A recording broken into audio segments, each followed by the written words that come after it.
Bienvenidos a nuestro último programa de esta serie sobre los orígenes de la Navidad. Realmente hemos disfrutado toda esta serie, no solamente por el alimento intelectual, viendo la evidencia arqueológica que rodeaba el nacimiento de Jesús, reconociendo las profecías que señalaban hacia el día y la época y también acerca del final de su ministerio.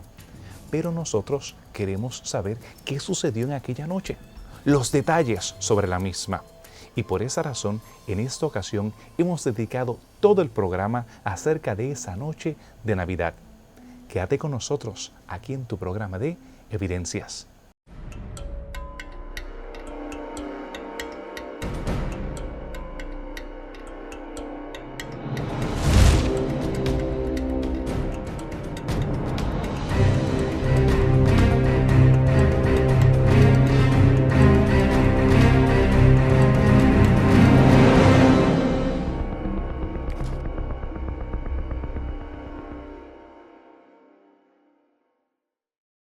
Estamos comenzando en este último programa y tú tal vez te hayas incorporado al mismo tarde o a mitad de la serie y quisieras de alguna manera tú tal vez escuchar o poder ver los programas pasados. Bueno, te dejo saber que a través del milagro de la tecnología tú puedes acceder a los mismos en nuestra página en Facebook. Te recuerdo también que puedes ponerle me gusta y compartirlo con otras personas. En esta ocasión queremos nosotros ir más allá del evento histórico. Nosotros analizamos el censo, las inscripciones que demostraban que sí ocurrió, pero queremos ver qué significaba el censo para el típico judío del primer siglo. Con respecto al censo que menciona Lucas capítulo 2, versículo 1, ha habido mucho debate porque la Biblia menciona que un censo fue dado en el templo de Cirenio, lo cual la historia hoy en día ha registrado que eso pasó aproximadamente en el año 6 después de Cristo. Pero en los programas anteriores vimos que las evidencias apuntan a que Jesús nació en el tiempo de Herodes, Herodes el Grande, tal como lo menciona así Mateo capítulo 2. Y Herodes el Grande murió en el 4 antes de Cristo en la primavera, aproximadamente el 12 de abril del año 4 murió murió Herodes.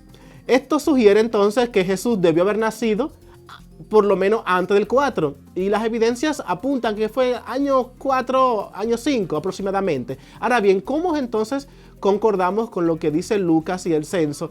Bueno, la historia por lo menos nos presenta que hubo tanto un censo en el año 6 bajo Cirenio, pero también hubo un censo en el año 7 antes de Cristo. Lo cual uno podría decir que del censo del cual Lucas está refiriendo es ese censo que pasó en el año 7. Pero del año 7 al año 5 y 4 hay todavía mucho tiempo. Bueno, la historia también nos da la posibilidad de que los censos, debido a que tenían que viajar largas distancias, no se hacían en un año, como hoy en día se hacen en los países actuales. Duraban años, 3, 5, a veces hasta 10 años haciéndose un censo, debido a que las facilidades de transportación no es igual a la de ahora. Imagínense ustedes, José viajando con una mujer embarazada, kilómetros, millas y millas de distancia de un lugar a otro. No era posible. Solamente en un pequeño asno que tampoco corre, que eran casi caminando, que iban. No era posible hacerlo de un día hacia otro. Esto sugiere que ese censo que se menciona allí en la historia que tenemos hoy en día como evidencia en el tiempo de Augusto, pudo haber durado varios años, y a este censo es el que Lucas se refiere. Y de los cuales tenemos evidencia de que aunque Cirenio no era el prefecto o el gobernador de esa provincia, sí había tenido una posición política fuerte en el tiempo que se dio ese censo, ese decreto de censo en el tiempo de Augusto. Y es posible que Lucas esté tomando ese tipo de censo. De hecho, Lucas no siempre toma las posiciones políticas fijas, y podríamos decir de inauguración o de toma de posesión para fijar sus fechas. Ya vimos que en el caso de Tiberio, que el 15º año, Lucas no toma cuando fue iniciado formalmente en el año 14, sino que Lucas toma en consideración cuando él tuvo el puesto como corregente con el emperador Augusto, y que fue en el año 12. y así fija su fecha de que 15 años después, en el 15º, Jesús comenzó su ministerio, que es el año 27. Así que pudiéramos tener quizás la misma evidencia o el mismo argumento para el caso de Cirenio, cuando era gobernador y que se hizo un censo, y así todavía tendríamos entonces una evidencia de que Lucas está presentando un nacimiento de Jesús antes de Cristo, aproximadamente en el año 5 o 4 antes de Cristo.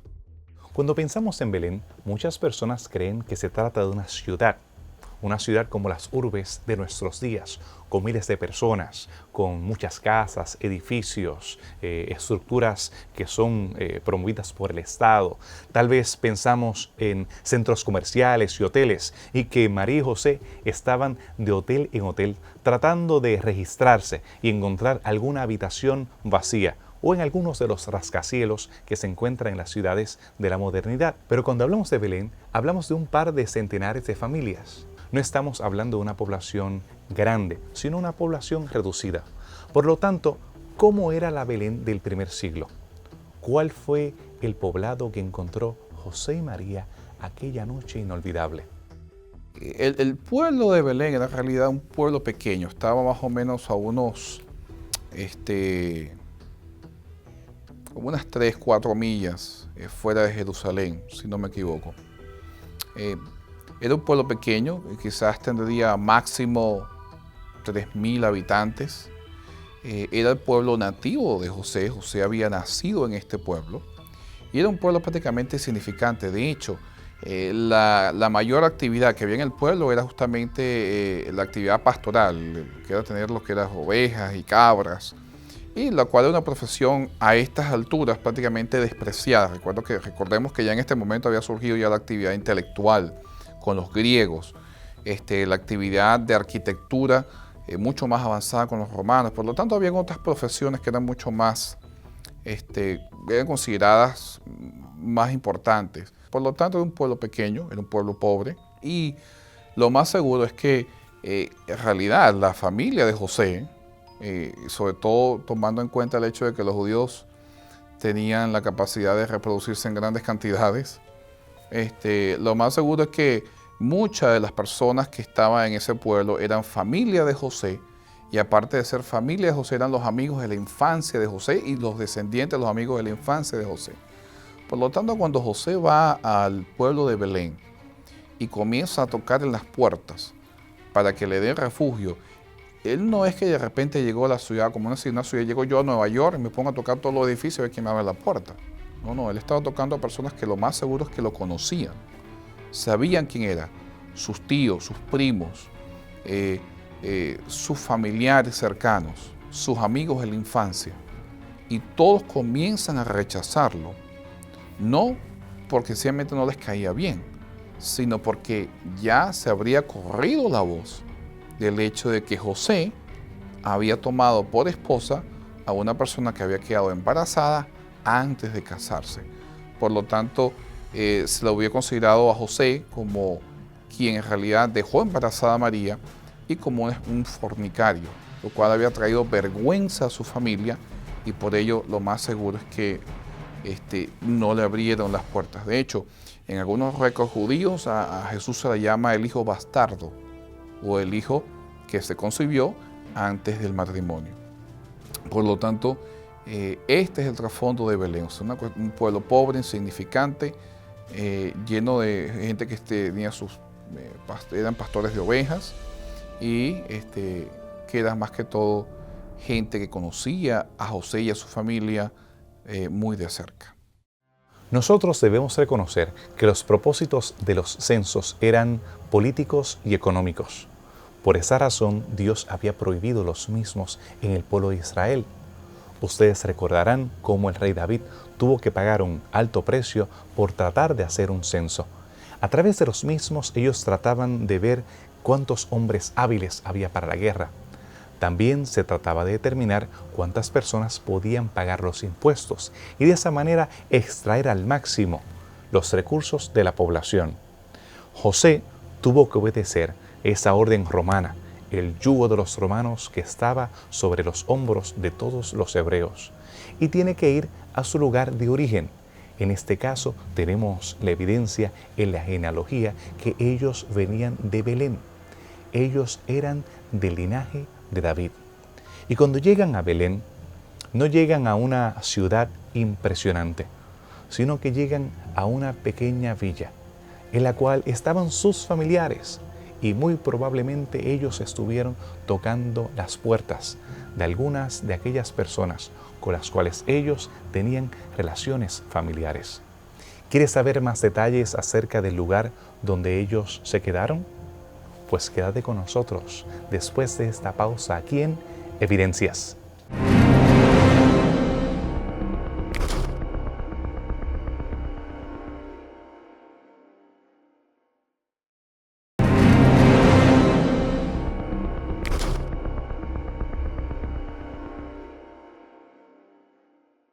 Me encanta leer tus comentarios y sugerencias. Por favor, continúa haciéndolos en nuestra página en Facebook. Son bienvenidos también los comentarios que haces en YouTube, en los diferentes episodios que hemos colgado allí en la red de Internet. Ahora, cuando nosotros nos referimos a dónde se quedó José y María en aquella noche, no tenemos que tener la idea del hotel. ¿A qué nos referimos? ¿Dónde se quedaron ellos? ¿Y dónde fue que nació Jesús? La mayoría de las casas en el área de Belén tendría más que todo 2 pisos, ¿ok? En la parte de abajo se usaba para guardar todo lo que eran los animales y eso, y la gente en realidad vivía en la parte de arriba de los pisos, ¿ok? de las casas, por razones obvias de salud y de no estar mezclados con los animales. Ahora, en las cuevas, o sea, la ciudad de Belén tiene muchas colinas y se ha encontrado en algunas de ellas que se han hecho cuevas fabricadas por humanos. Otras palabras, han abierto huecos en las caídas de las cuevas, y entonces dentro de ellas, dentro de esos huecos, ponían lo que era un pesebre. Un pesebre no es lo que nosotros hoy vemos en los nacimientos típicos, donde parece que es una chocita con pajita arriba puesta. No, en realidad el pesebre era una especie de piedra tallada donde se le ponía justamente la comida y el agua a los animales. Por lo tanto, en estas cuevas que eran talladas hacia adentro de las colinas, se ponía esto para que los animales fuesen pasando, comiendo y saliendo nuevamente. Ahí no eran donde dormían los animales necesariamente, eran donde comían los animales. Y eso nos refleja algo importante. Ustedes han visto lo que hace un animal cuando come, ¿verdad? Mientras está comiendo, al mismo tiempo está defecando. Por lo tanto, era un sitio totalmente insalubre. Es justamente en una de estas cuevas, aparentemente, en uno de estos pesebres, estas rocas talladas, lo que José justamente logró usar, limpiar, arreglar para poder recostar al recién nacido hijo Jesús. Por lo tanto, era un sitio bastante insalubre y era hasta humillante, porque ni siquiera era adentro de una casa, sino era prácticamente en las afueras, donde José tuvo que arreglárselas para que su esposa María pudiese dar a luz. Hay muchos mitos y creencias que se han desarrollado a través del tiempo sobre el nacimiento. Nosotros podemos comprar y ver los pequeños pesebres en madera con el asno, el buey, las cabras, las ovejas y el pequeño niño Jesús. Pero realmente, ¿habría un asno y un buey en ese contexto? ¿Realmente esos mitos que hablan de que el asno se refiere a los gentiles y el buey se refiere a los hebreos, tendrá realmente veracidad? ¿Qué podemos aprender acerca de los animales que estaban allí, en el lugar donde Jesús nació aquella noche? De la misma manera que se han desarrollado muchos mitos sobre los magos del Oriente y sobre el contexto del nacimiento de Cristo, hay otro hecho muy particular que tiene que ver con los animales que se relacionan con la imagen del pesebre. Y los 2 animales más protagónicos en estos mitos son 2, es un asno y un buey. Y estos animales, pues, de manera sencilla se puede contestar, nosotros no tenemos ninguna evidencia en ninguno de los relatos del nacimiento de Jesús donde se mencionan estos animales. Esto no quiere decir que allí no había ningún animal, que no estaban el asno y el buey, simplemente nosotros no sabemos, porque la Biblia, ni siquiera ninguna otra fuente menciona qué animales estaban allí presentes. Pero teniendo en cuenta que Jesús nació en un pesebre, pues es muy probable que allí había algún animal que estaba allí puesto, que era parte de la persona o estaba ejerciendo alguna otra función. O quizás no había ninguno, porque en ese momento no había ninguno. En verdad nosotros no sabemos. Sin embargo, los cristianos, pues cuando ellos, a lo largo de la historia, vemos muchas pinturas, mosaicos e iconografía que se ha desarrollado en el cristianismo, como que los cristianos vieron que solamente tener pastores y reyes en una misma pintura como que no llenaba el panorama. Y ellos comenzaron a incluir otros animales, especialmente un buey, a veces un asno, a veces los dos, a veces ovejas o a veces todos ellos juntos. Y vemos cómo el cristianismo a lo largo de la historia pues, ha desarrollado esta imagen de tener ciertos animales, especialmente estos dos, que están presentes en el nacimiento de Cristo. Pero en verdad nosotros no tenemos ninguna evidencia. Algunos han tomado estos dos animales como alegoría que representan, ya sea el carácter humano de Cristo, o otra interpretación bastante alegórica que obviamente no tiene ninguna evidencia escritural. Así que nosotros pues, cuando vemos estos mitos, nosotros solamente lo tomamos como eso, como lo que son mitos. Son muy bonitos, son muy lindos, que posiblemente muestran una imagen muy linda del nacimiento de Cristo con estos animales que están presentes en el pesebre. Pero en verdad nosotros no sabemos nada sobre ellos, no sabemos cuál es la función, si estaban allí presentes, si el asno que María utilizó para ir, obviamente para el censo hacia Belén, dónde se puso este animal, nosotros no sabemos, esa información pues nosotros no podemos accederla en nuestro tiempo. Lo que sí podemos hacer pues es disfrutar de estas imágenes cristianas y ver cómo estas pinturas cristianas pues se han cambiado a lo largo de la historia y lo muy bonitas que son, pero a partir de ahí, de que son históricas y de que estos animales jugaron un papel importante en el nacimiento, pues eso es caer en las conjeturas y en cosas que no tienen mucha evidencia histórica. Bueno, María y José no tuvieron que caminar muy lejos para llegar allá con la lamparita hasta el establo. Muy probablemente Jesús nació en la planta baja de la casa de algunos familiares. Nada diferente a muchos niños que han nacido también en ese contexto de animales, y no diferente a las personas pobres aún en nuestros días, que tienen que nacer tal vez en lugares inhóspitos y no necesariamente en un lugar especial con ropa de seda y cuna de plata. Pero el hecho de que el Hijo de Dios haya nacido bajo esas circunstancias es lo que hace su nacimiento algo muy especial. No debemos permitir que nuestro amor a tradiciones y mitos determine nuestra creencia acerca de cómo nació Jesús. Lo importante es que Él tuvo un nacimiento humilde. Lo hizo entre los más humildes de la tierra. ¿Y qué acerca del campo de los pastores? ¿Quieres aprender más detalles acerca de esa noche y las personas que rodearon al niño Jesús? Bueno, quédate con nosotros después de la pausa aquí en Evidencias.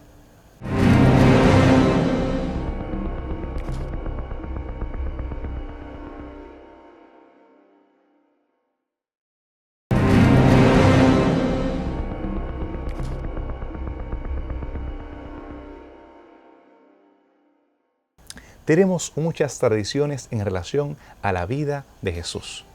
La iglesia donde está San Pedro Galicanto, el lugar donde se paró el gallo que cantó aquella noche cuando Jesús fue negado por Pedro. También tenemos tradiciones sobre el lugar preciso donde María recogía el agua. También donde fue anunciado el nacimiento, donde específicamente María dio a luz a Jesús. Y yo he clasificado en nuestros viajes esos lugares entre lugares certeros, muy probables, poco probables y cuentos de camino. En el caso del campo de los pastores hay varios candidatos, no solamente uno. Tradiciones ortodoxas, tradiciones católicas, tradiciones locales de algunas otras personas que han identificado como que este es el lugar del campo de los pastores. ¿Qué podemos aprender acerca del lugar donde aquellos sencillos hombres escucharon las hermosas notas de himnos de alabanzas al Rey nacido? ¿Qué podemos aprender de las mismas?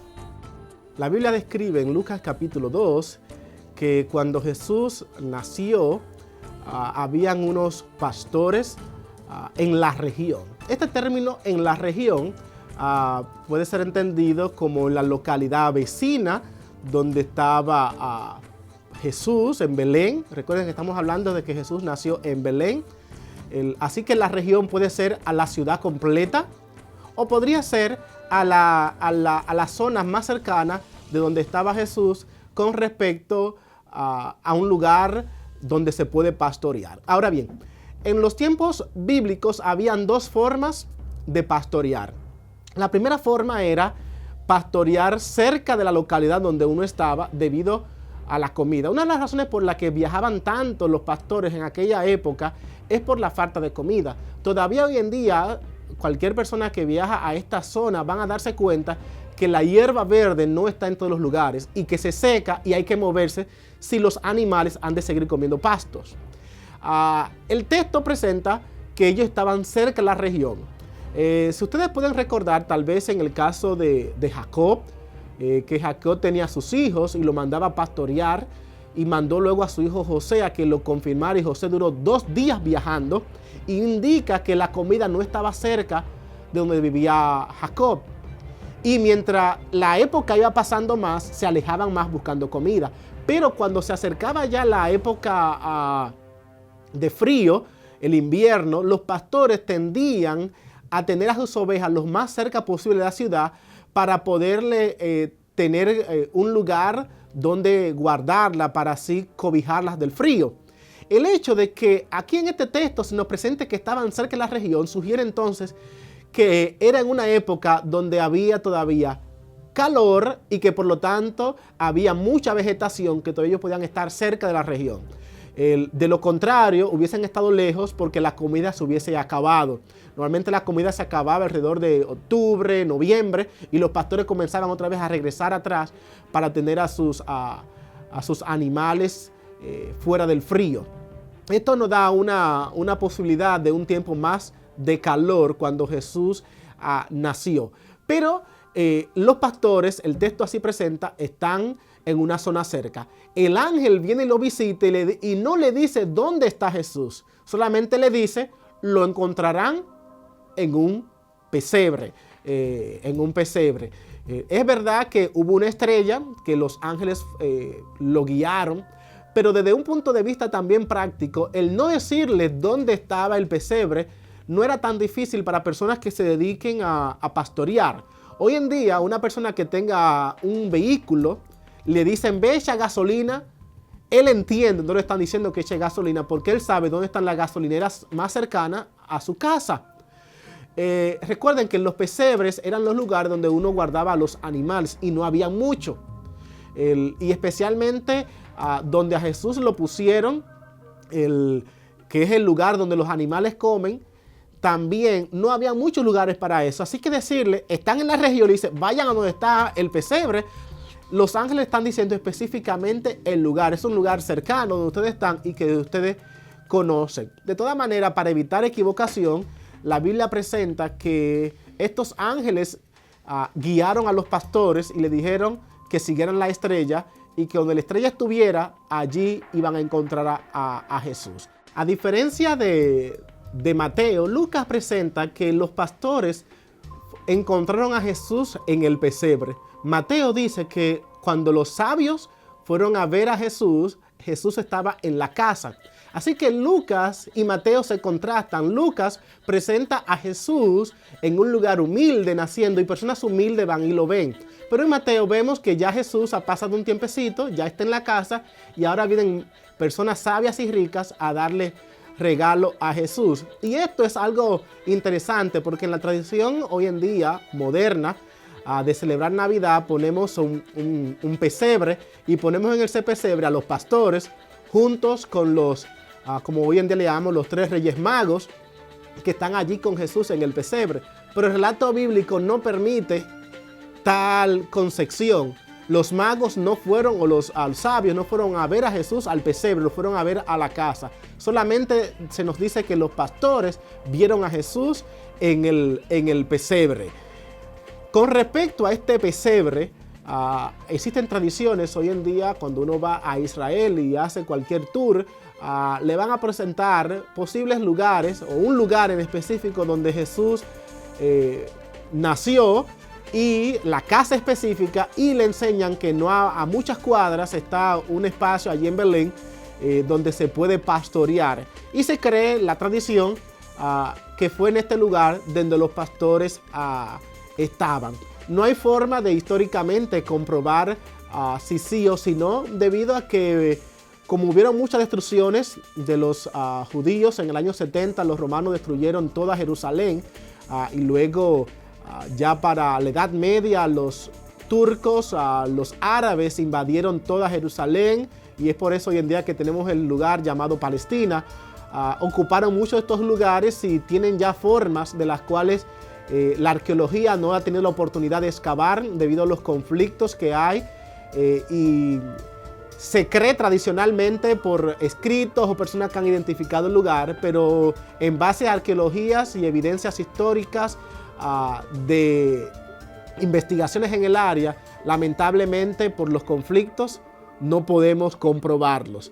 De toda manera, sí podemos decir de que hay lugares en Jerusalén, en Belén, donde hay lugares para pastorear, y por lo menos sea el que hoy en día tenemos como tradicional, o sean los otros que están cerca, de una manera u otra, confirman el evento histórico de que Jesús nació en Belén y de la posibilidad de pastores en la región de Belén pastoreando.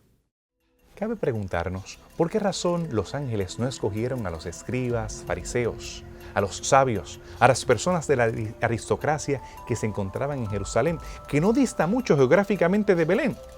Pero los ángeles escogieron a humildes pastores, que no eran las personas que estaban en el nivel más alto en la sociedad. Al contrario, por ellos no participar de las fiestas oficiales, ellos muchas veces estar inmundos por tocar animales muertos, y que las personas preferían mantenerse distanciados de ellos, tal vez por su olor y por sus características de su trabajo. Pero ¿por qué razón los ángeles escogen anunciar esta increíble noticia a sencillos pastores? La Biblia destaca el papel de los ángeles en el anunciamiento del nacimiento de Jesús. Interesantemente, hubiéramos pensado en mejores receptores para el anuncio del nacimiento de Cristo, pero yo creo que a veces no es cuestión de quién está capacitado, sino de quién está disponible. Y yo pienso que es la forma en que Dios sigue trabajando hoy día. No llama a los capacitados, pero habilita a aquellos que están disponibles. Y si queremos de alguna forma escuchar el mensaje de Dios, tenemos que hacernos disponibles. Y yo pienso que los pastores, en este caso, nos mostraron personas que estaban accesibles y abiertas para escuchar el mensaje de Dios. Ahora, muchos pudiéramos reflexionar respecto a este fenómeno de haber sido los pastores los que recibieran este anuncio, las personas más humildes, las personas más sencillas, y obviar a mucha gente en otra esfera que tenía información de Jesús, pero no tenía el interés. Así que yo pienso que lo que jugó un papel fundamental en esto era el interés que ellos tenían en esta esperanza mesiánica.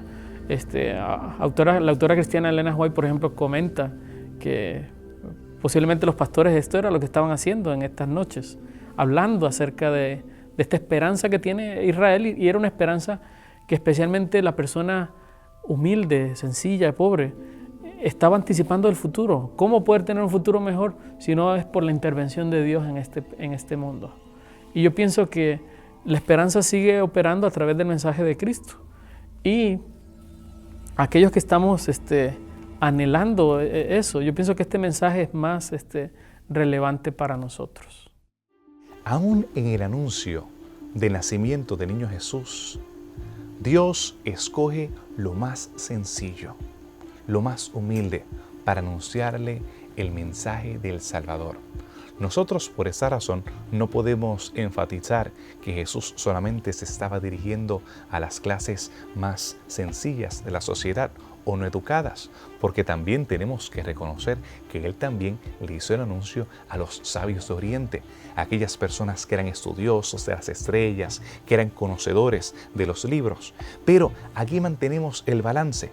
No es solamente un extremo, el Evangelio no es un discurso populista de solamente las clases obreras en contra de la aristocracia, no.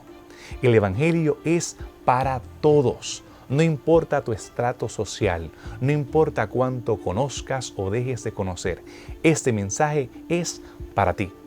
Pero todavía hay más en este mensaje de la noche de la Navidad. Quédate con nosotros después de esta pausa aquí en Evidencias.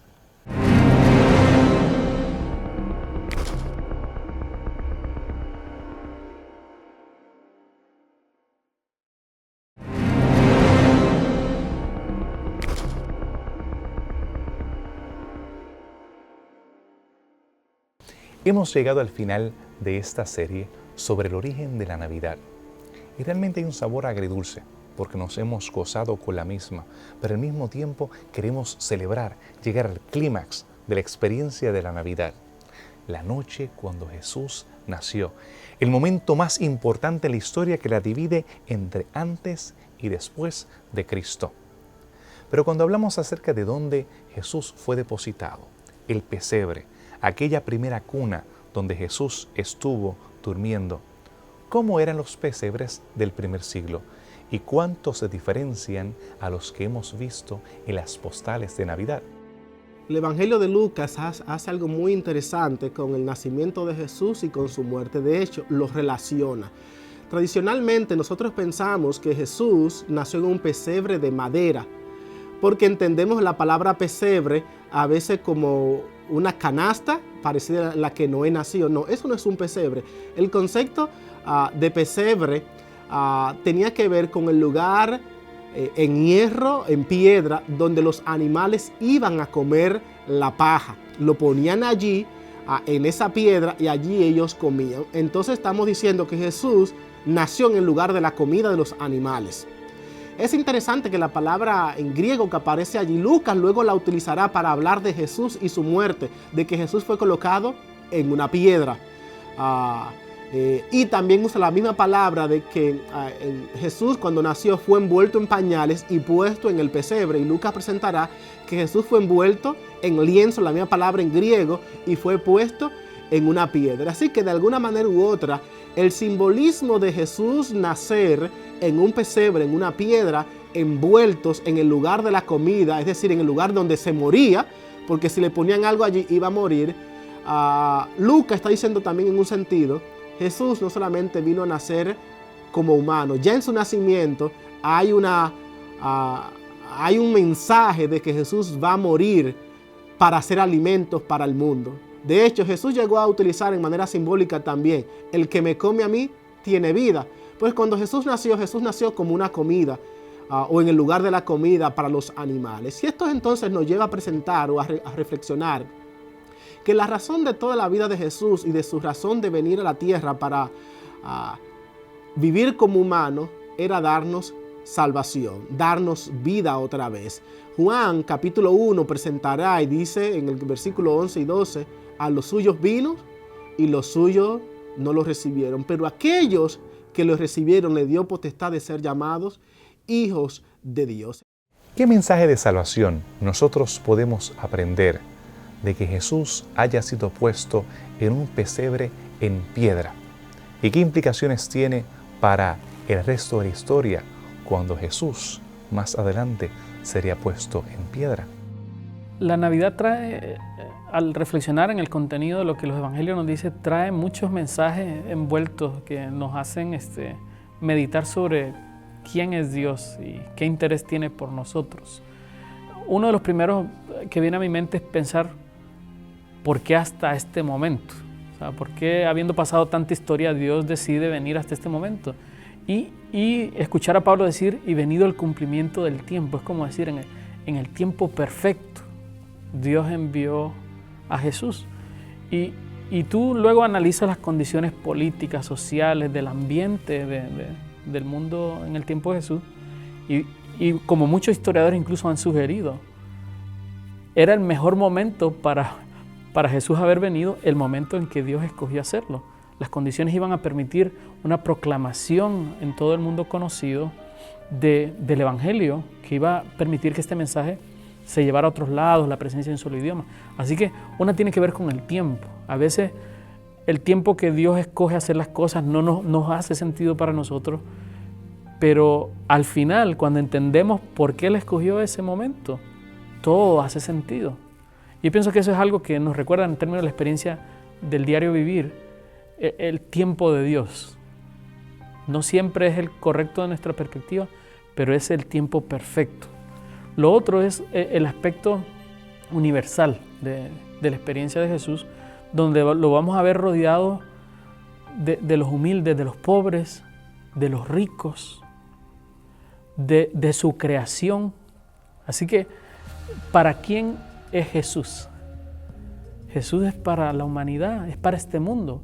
Y cuando redime, no solo está pensando en redimir a los pobres o a los ricos, o solo a los seres humanos, es redimir esta creación. Así que es un mensaje que nos vuelve a mostrar la universalidad de la salvación que Dios quiso traer en Jesús, que Pablo va a destacar más en detalle anteriormente. Y lo otro es el aspecto de la sensibilidad. Si Dios se llevó el trabajo de hacer eso en este tiempo, de bajarse a esa condición, que pudo haber nacido en un palacio y si lo entendemos desde dónde vino hasta un palacio sería humillarse, pero hacerlo hasta lo sumo, con tal de salvarnos, nos habla de dos cosas. Primero, cuán terrible es el problema que Él está resolviendo para tener que tomar una medida tan drástica para salvarnos. Y número dos, cuán grande es su amor para tener que hacer eso y darnos oportunidad de salvación. Así que cuando tratamos de descubrir qué valor tenemos para Dios, yo pienso que la Navidad nos recuerda que somos sumamente importantes y especiales para Dios. Cuando nosotros analizamos y comparamos la manera de cómo nacían muchos antiguos reyes o personas importantes y comparamos eso, cómo Jesús, de acuerdo a los evangelios, nació en un pesebre, en este tipo de pesebre que antes era hecho de piedra totalmente, un pesebre duro, incómodo, y comparamos que estos antiguos reyes que vivieron, conquistaron y murieron y pasaron a la historia, pero tenemos a Jesús que vivió, murió y resucitó y está viviendo todavía e intercede por nosotros. Pues vemos esta clara ironía de cómo la persona más importante, sobre todo las demás, nace en un lugar tan humilde y tan diferente, a diferencia de muchos de estos reyes antiguos. Y esto debe darnos a nosotros una clave de la importancia de la humildad que debe gobernarnos a nosotros cuando analizamos este mensaje navideño. Porque en esta época nosotros pues vemos y nos recordamos cómo el Rey de Reyes, el más importante en todo el universo, pues decidió nacer posiblemente en el lugar menos importante de aquel entonces, en el lugar más humilde y en el lugar más incómodo de todos, en aquel pesebre. Y esto pues nos muestra a nosotros que el mensaje del cristianismo es un mensaje que se aplica a nosotros de manera sencilla, es un mensaje muy humilde, que las personas pues es aplicado a todo tipo de personas, sin importar el estatus social de la misma persona. Dentro de la historia de la Navidad hay varias cosas que nos dan lecciones importantes. Uno son los personajes que participaron en la misma. Tienes desde reyes antagonísticos como Herodes, que querían asesinar al bebé, como hombres que venían de Mesopotamia, que no tenían el acceso a las escrituras, como personas humildes como María y José. Vemos que en la historia de la Navidad cada carácter juega un papel diferente. Pero si yo pienso que si hay una lección importante en el conglomerado de todos estos personajes y todas las diferentes vicisitudes que se vieron, es el hecho de que Dios actúa de diferentes maneras con diferentes personas para lograr sus propósitos y para alcanzar sus corazones. Por lo menos, estos hombres que vinieron del Oriente no tenían en realidad acceso a la Escritura. Y Dios usó sus tradiciones paganas, sus creencias paganas, para traerlos justamente al nacimiento del Mesías, a la verdad. otras palabras, Dios usa medios que están fuera de nuestras concepciones. Dios no se limita a lo que nosotros pensamos que es lo que debería ser, sino que Dios alcanza a las personas en el contexto en el cual ellos están. O por lo menos tienes el caso de José. José en toda la historia de la Navidad no dice ni una sola palabra. Usted puede leer todo el nacimiento, la historia del nacimiento, y José nunca dice una palabra. Sin embargo, es el hombre en que lo que Dios dice, eso hace sin cuestionar. Imagínese usted que de repente usted está comprometido con una muchacha y la muchacha viene y le dice, te tengo buenas noticias, estoy embarazada. Y usted nunca ha estado con esa muchacha, no se han casado, pero está embarazada. Y después de eso le dice, pero hay algo mejor. Quien me embarazó fue el Espíritu Santo. Usted saltaría y usted piensa que yo soy bobo. Sin embargo, José quiso dejarla en secreto. Quiso poner eso a un lado, dejarla en secreto porque la amaba. Y todo lo que necesitó fue una revelación de Dios para decir, no importa, voy a dañar mi reputación, porque eso fue lo que le pasó. Por eso en Belén no abrieron la puerta a sus propios familiares. Voy a arriesgar mi vida porque pudieron haberlo condenado a muerte. Y voy a dejarlo todo porque Dios así me lo dice. Es el hombre que no dice una palabra, pero sus hechos demuestran que ama a Dios con todo su corazón. Ok, el caso de María, una jovencita quizás de 16, 15, 16 años, que tiene que arriesgar su vida porque la sentencia que pesaba sobre ella por estar embarazada era apedreamiento, muerte por apedreamiento, y quien tenía que tirar la primera piedra era justamente José. Sin embargo, una jovencita, una adolescente, que tiene la fe suficiente de sencillamente dejar que Dios actúe en su vida a pesar de los riesgos y las dificultades que ellos representan. ¿O qué es el sitio donde nació Jesús? Los judíos, los sacerdotes, los escribas que tenían las escrituras, que debieron haber anunciado y que le dijeron a Herodes exactamente de acuerdo a la escritura dónde es que iban a nacer en ti, Belén de Efrata, citando al profeta Miqueas. Sin embargo, fueron indiferentes al nacimiento de Jesús. Pero llegan otros paganos que ni saben dónde van a nacer, pero están siguiendo una estrella, y porque tienen sencillamente el deseo sincero de conocer a este nuevo rey, llegan justo al sitio donde está. La historia de nuestra vida está llena de muchas lecciones, pero la más importante, en mi opinión, es que Dios, a través del contexto cultural diferente de cada persona, a través de la fe de cada persona, la fe intocable de José, la fe sencilla de María, o la falta de entendimiento de los sabios del Oriente, a todos ellos, en sus diferentes contextos, los alcanzó y buscó los medios para que ellos entendieran la importancia de lo que Él estaba haciendo, porque estaba naciendo y haciendo sus manos justamente por ellos, porque los amaba, porque quería salvarlos, porque quería darles el amor que solamente Dios puede dar. Ahora, la pregunta para nosotros hoy en día es, si Jesús hubiese nacido en nuestro tiempo, en la ciudad de Caracas, en Santiago de Chile, en Brasil, en Lima, Perú, en Quito, Ecuador, si hubiese nacido en nuestro contexto, ¿cuál hubiese sido nuestra actitud? ¿La de Herodes? ¿De tratar de ir en contra?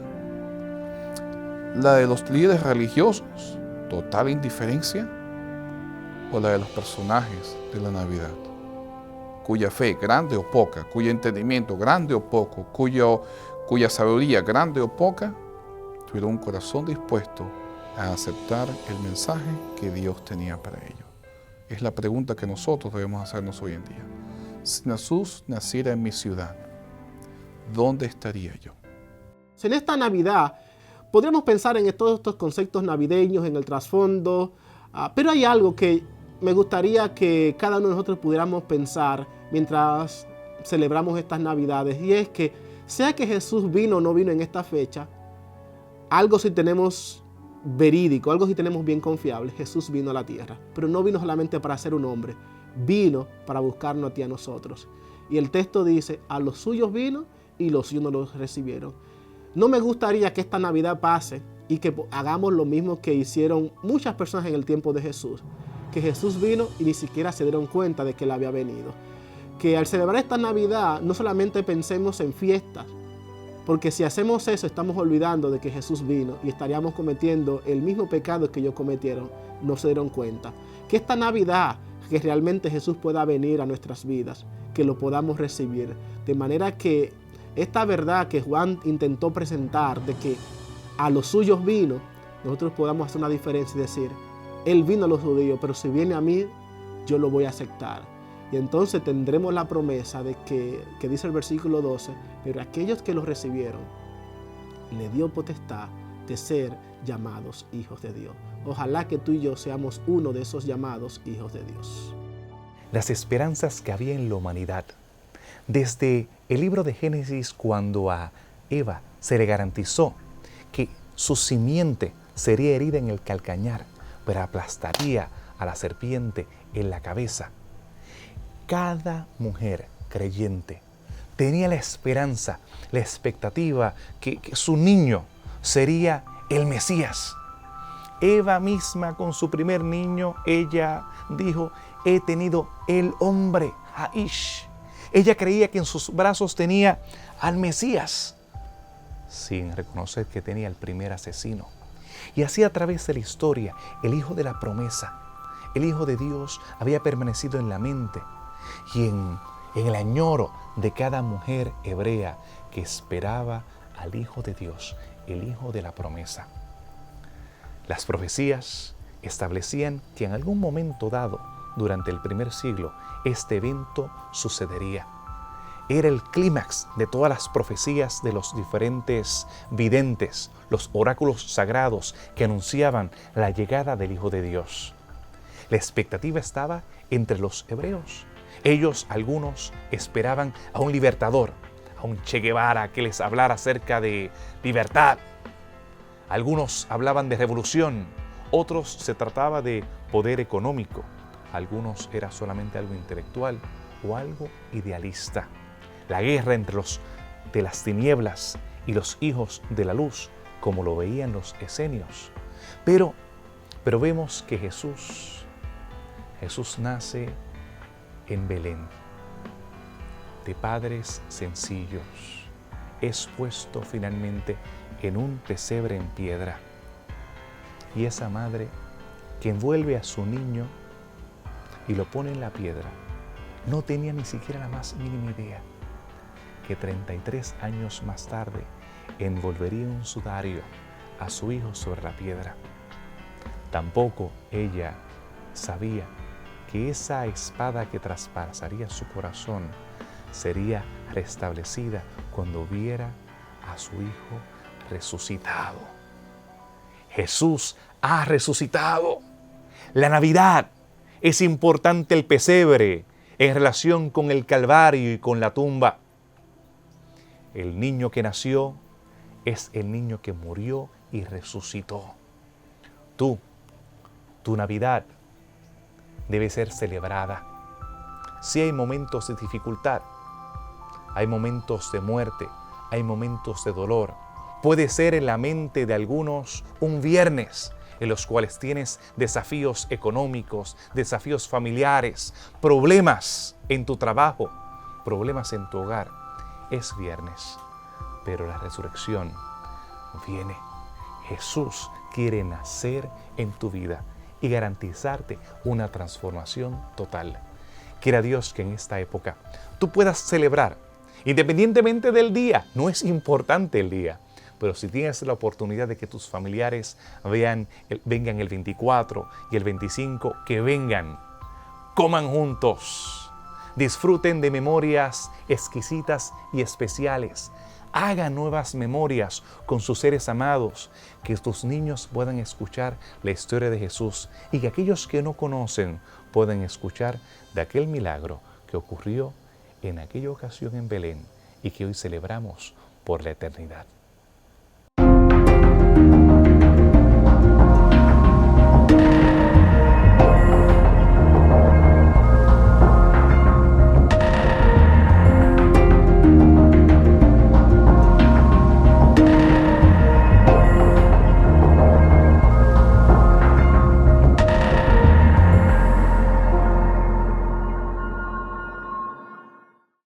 Gracias.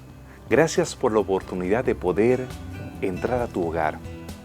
Durante este año hemos podido compartir a través de la página de Facebook y a través de los programas que tú has estado compartiendo con nosotros. Para mí ha sido un privilegio poder abrir las Escrituras y juntos aprender. Yo conocer más de los profetas y tú de la misma manera. Gracias por recordarme en oración, por elevarme al cielo juntamente con mi familia. Lo mismo he estado haciendo por ti. Y ahora a nosotros recordar el centro, lo más especial de nuestras vidas, que es la vida de Cristo Jesús. Nosotros podemos celebrar, no como lo hacen otras personas de forma trivial y vana, sino celebrar la presencia de Él en nuestros corazones. Al igual que Josué, que miraba hacia atrás y veía la forma en que Dios lo había dirigido, lo mismo podemos hacer hoy. Mientras nos enfrentamos al nuevo año, ahora podemos decir, como Él dijera, yo y mi casa serviremos a Jehová. Que Dios te bendiga, que continúe prosperándote, que te pueda dirigir en cada uno de tus caminos.